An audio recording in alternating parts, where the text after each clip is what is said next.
I'm gonna be completely honest with you.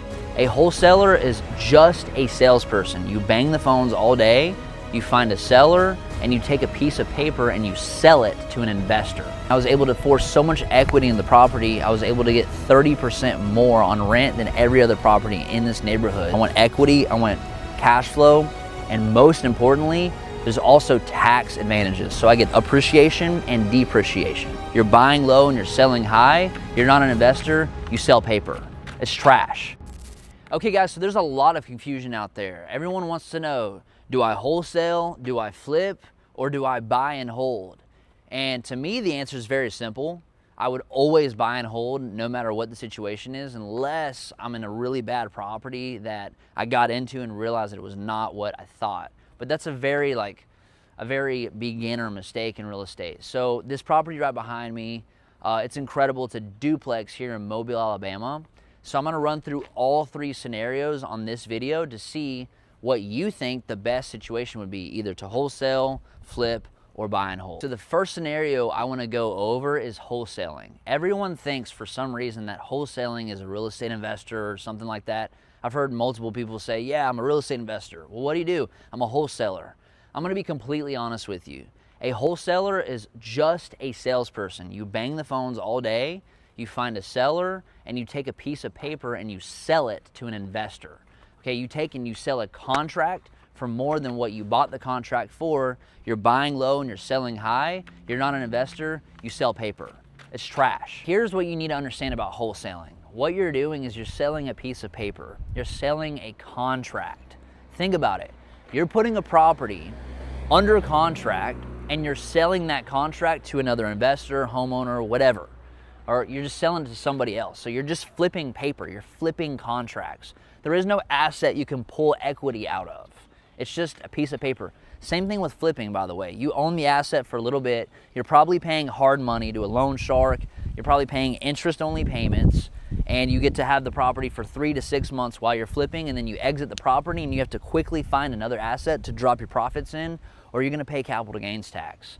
So that's why I'm a really big believer in buy and hold real estate investment properties. That's why you should do this. So next I wanna talk about fix and flip. So as you can see behind me, there's a property. It's extremely distressed, but that property is actually a great acquisition. So if you were to fix and flip that property, you have to get it for like $180,000 to $200,000. Probably have to put in somewhere of $50,000 to $100,000. Remember the 3-to-1 rule. Every dollar you put into the property, you should get 3 back as far as value. One thing that I have seen work with fix and flips is if the person doing the fix and flip, if the investor doing the fix and flip is a contractor and you're actually getting the work done at cost and you're not paying anyone to do it, like you're just doing it yourself, that can work and you can save you a lot of money on actually doing the flip itself. But then again, remember, you're getting far, far away from passive income, and it is a very active job. And there is a lot of risk involved as well. So just keep that in mind before doing a fix and flip. You have to know exactly what you're gonna go in at and the after repair value where you get to exit at. My favorite way to do this is to do buy and hold. So with that property back there, I'll show you a picture of it. I was able to buy it low. I was able to do the rehab and basically combined everything into one, right? So I did the flip, but I didn't exit. I held the property and I was able to force so much equity in the property, I was able to get 30% more on rent than every other property in this neighborhood. And I get to keep my equity, I get to keep my net worth. And every single month, as I'm paying down my mortgage, my net worth increases. So let's just say my mortgage is like $1,800 a month. Every single month, my equity increases $1,800 like clockwork. So that on top of the passive income, the cash flow, the net profit of the deal, it makes it a lot more worth it to me. It's a lot more long-term play because I want equity, I want cash flow, and most importantly, there's also tax advantages. So I get appreciation and depreciation. So appreciation helps grow my net worth. Depreciation helps me write everything off on my taxes, so I pay little to no taxes every single year because of the assets that I own, that I hold. I never exit, so I never pay capital gains. Now here's the cool part.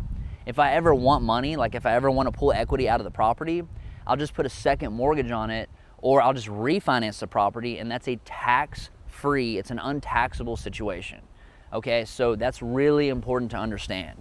So if I want my money, I get to pull it out, and it's a non-taxable event. So if I have $100,000 in equity, I can easily pull out $75,000 to $80,000 tax-free and go buy something else and still get cash flow from that property.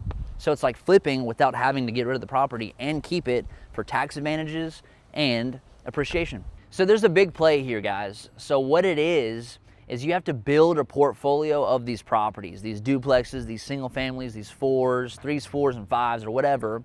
And you're gonna take your portfolio, you're gonna leverage the entire thing with all this equity that you forced into the deals, and you're gonna buy big assets like apartment buildings, like 100+ units. But you have to have some sort of equity and some sort of track record to prove to these banks and these big lenders that you can withhold a 10, 20, $30 million loan for a big asset. So it's important that you see the big picture when you start. If you don't see the big picture when you start, then there's really no point in doing this anyways. That's my strategy with real estate. I like to buy and hold. So what I want you guys to do is comment below which strategy works best for you, what's working out there, what's not. And please make sure you like, comment, and subscribe, and I'll see you in the next video.